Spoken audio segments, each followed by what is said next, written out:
Hi there, I'm Alex and welcome back to Ukes with Alex, the ukulele channel where we dive headfirst into ukulele and ukulele culture, come up for air and try and have some fun along the way. And today I didn't plan what I was going to say. I didn't really plan the order of how I'm going to film this video. I just knew that I couldn't wait any longer to make this video.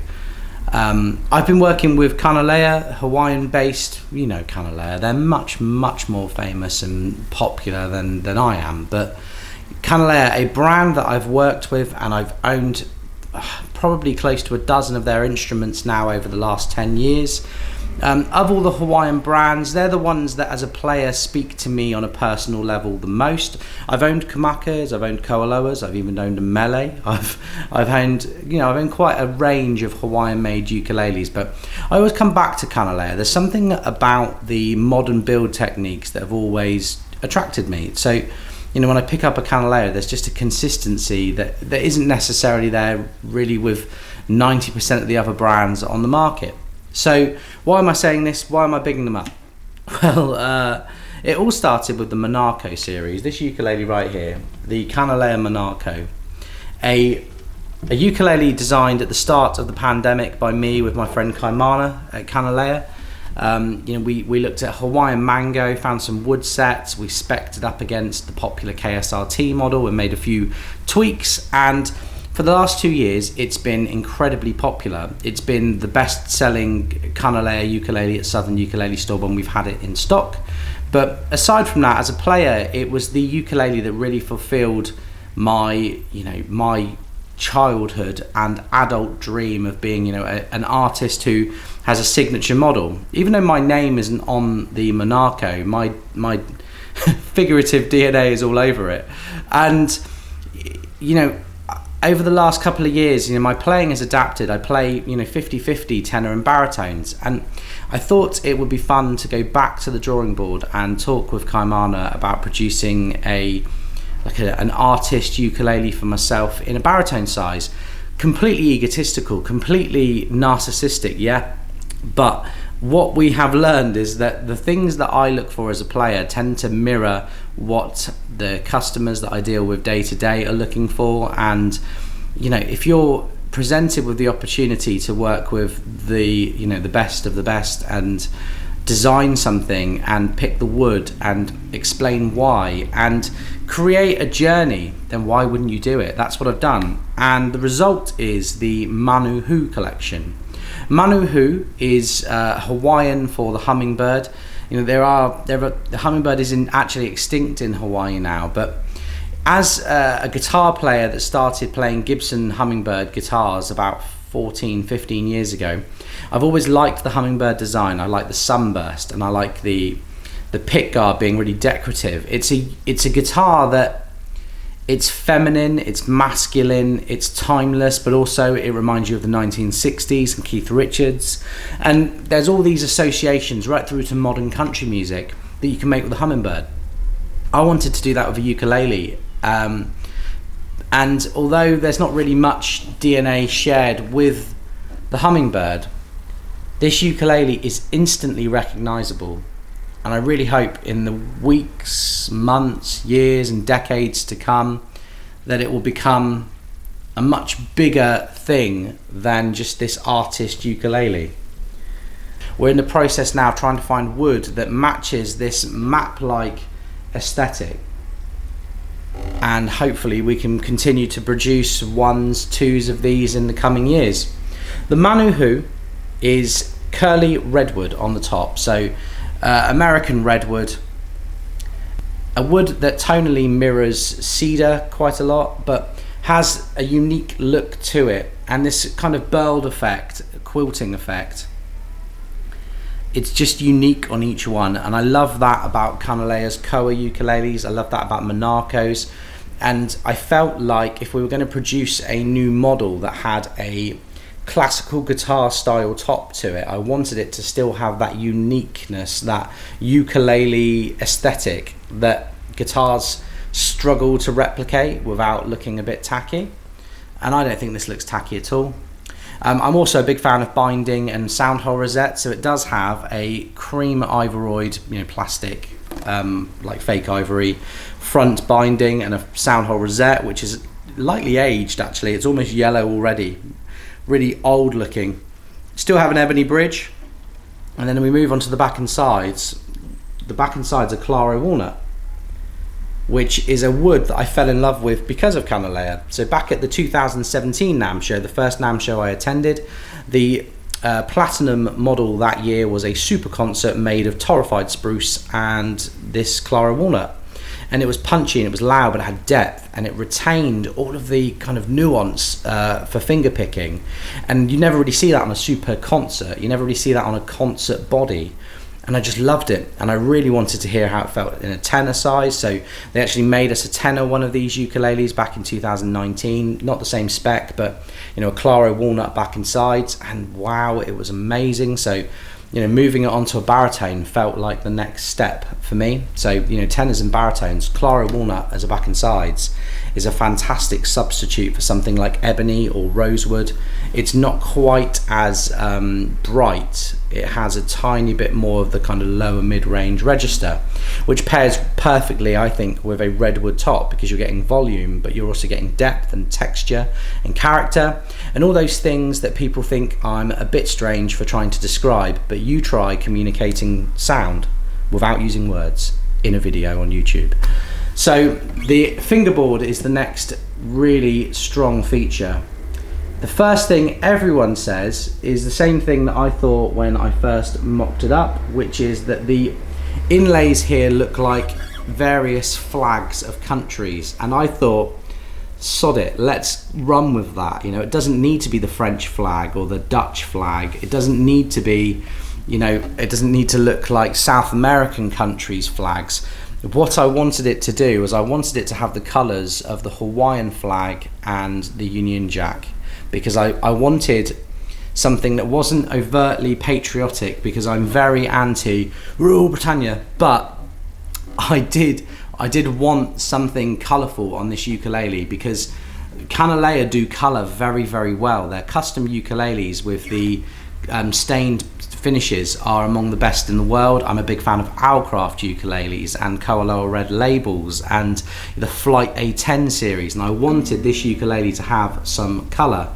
So that's what we've done. So it has these block inlays, which I can tell you now as a player, when you look down and you see the fingerboard, you know exactly where you are in a way that you just don't always know with a side dot.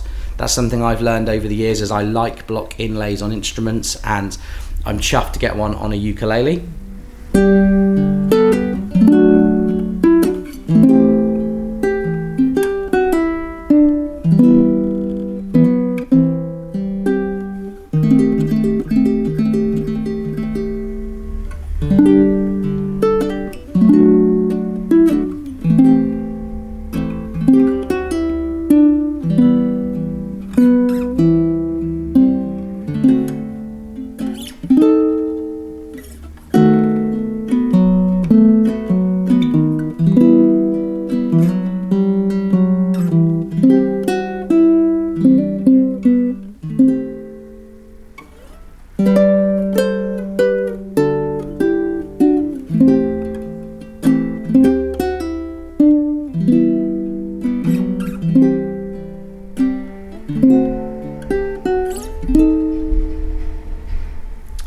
And the other thing about this ukulele that made it important to me was I recently reformed my band with my friend Phil, Hummingbird and the Crow, and we were looking at kind of sharing ukuleles to do the project, and we're both adept at playing the right way around, upside down, back to front and inside out, and it wasn't such a chore for us both to play each other's instruments. So what we've done is each Manu Hu will have side dots on both sides, which my left-handed friends, Andrea Williams, Keith Kennard, etc., you will all love this instrument purely because it doesn't discriminate against left-handed people regardless of who's buying it. And then you have right here, if I can get the focus on, which I hope I can.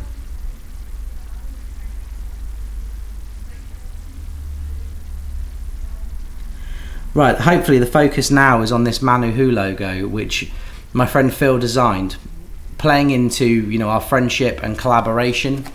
You know, Phil is somebody who is aspiring to create graphic work, like logos, and trying to help people with their branding. It's something he does in his own time. It's a bit of a side hustle that he does away from the workbench here at Southern Ukulele Store.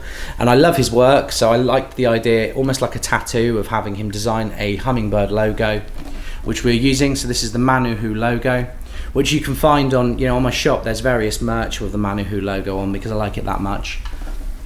And then moving up to the headstock, you've got a standard paddle headstock, because I am not a fan of slotted headstock baritones. I find that they are too tight. They are more prone to breaking strings in my experience as a player.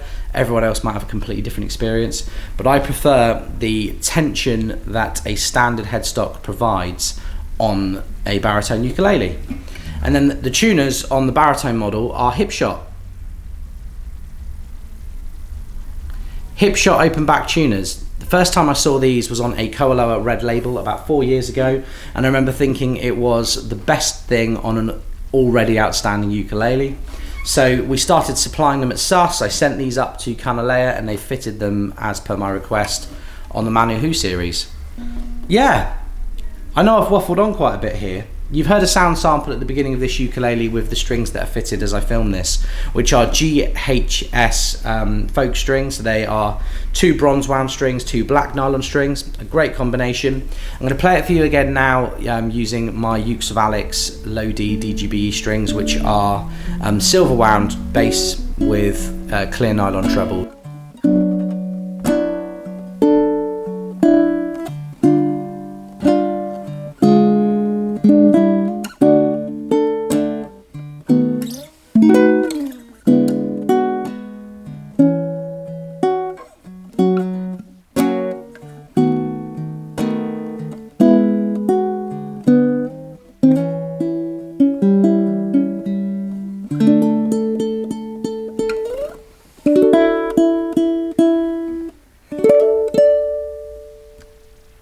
Just the smoothest baritone I've ever played.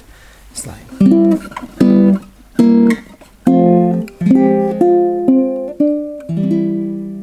it just sounds like the soundtrack to a million sad films. That's the best I could hope for with a baritone ukulele. I love it. Right, one more.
You know, I think I've got quite a healthy ego when it comes to musical instruments, and, you know, a fairly even temperament. I'm not too arrogant, and I play things that are expensive all the time, things that are high end, but, you know, I honestly, this instrument is far too good for me, and I need to get better so that I can better showcase just how good the very best Kanile'a baritone ukulele is. That's my feelings on it, honestly and truly. What a ukulele. I still can't believe it's mine, and it takes a lot for me to feel that way about musical instruments after working with them for 15 years nearly.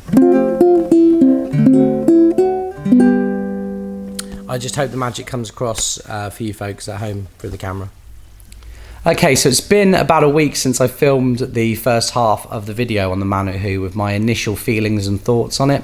And I've actually had more time now to sit down and watch the build experience, the video that Kanile'a produced for me for this ukulele. And I thought it was important, this being an artist series ukulele, the ukulele that I will hopefully be associated with for the rest of my life. And with Southern Ukulele Store stocking limited numbers of these ukuleles, I thought this was the right ukulele to try that experience out. It's not cheap, you're paying about £1,000 for that experience, but what you get is an hour-long video that shows the various elements of production with some backing music. Some time has been put into making this video special and creating a kind of heirloom mystique around your instruments. Not everyone can afford to do it, but if you're spending thousands of dollars on a custom instrument, it's the kind of thing that I can totally imagine you would be willing to pay out for as well. It adds just an element of taking a ukulele from just a piece of wood, a tree, to something like this. And what struck me most, the thing that really came across in the video, is just how labor intensive producing a ukulele is. The amount of hours of sanding and standing there with patience that goes into building these instruments. And what also struck me is the amount of times that there are smiles on the faces of the people involved. In the footage I got, and I must confess I got a bit more footage than most so that I can edit some into this video. There's every 5 or 6 minutes there's a smile on the face, there's some music clearly being played in the factory that's cheering people up, making people enjoy being at work in the same way I enjoy working around ukuleles. And that for me is priceless, knowing that the people that built this liked building it, liked being at work. That's the kind of thing that you hope to see from these high-end builders, and it's definitely something that's apparent in this build experience from Kanile'a.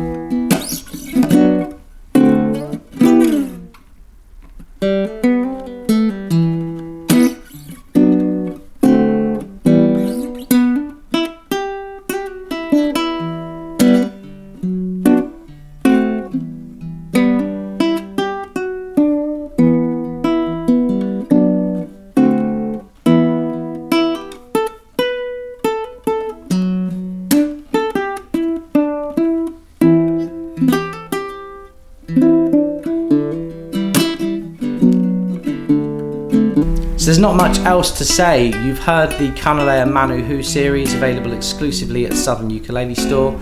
Most of these will be custom orders. If you are interested in one of those on a professional level, please email me at the shop at alex@ukulele.co.uk. If you're interested in more of the kind of baritone stuff I've played in this video, please do know I have a baritone course that's £35 at ukeswith.com. It's an introductory to intermediate baritone course, and I've really worked on baritone as my main instrument over the last 2 years.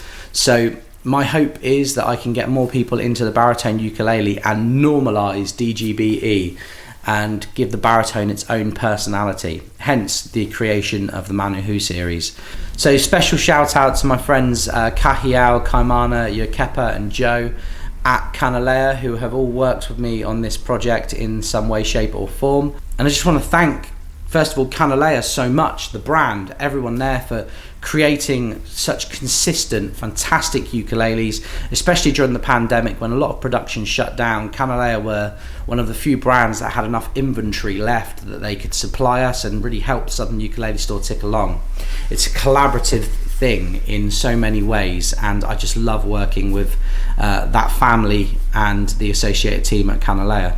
I also want to thank Rob, the owner of Southern Ukulele Store, who puts up with my massive ego and my creative flow.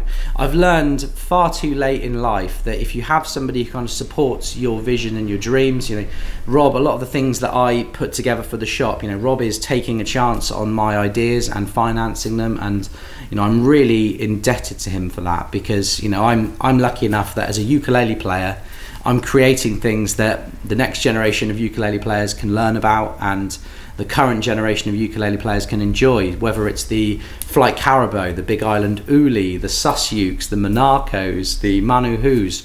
All of these things, all of these visions are there because I speak to you folks every day, and I'm so lucky to have the job that I do, right in the thick of it on the front line in the ukulele world.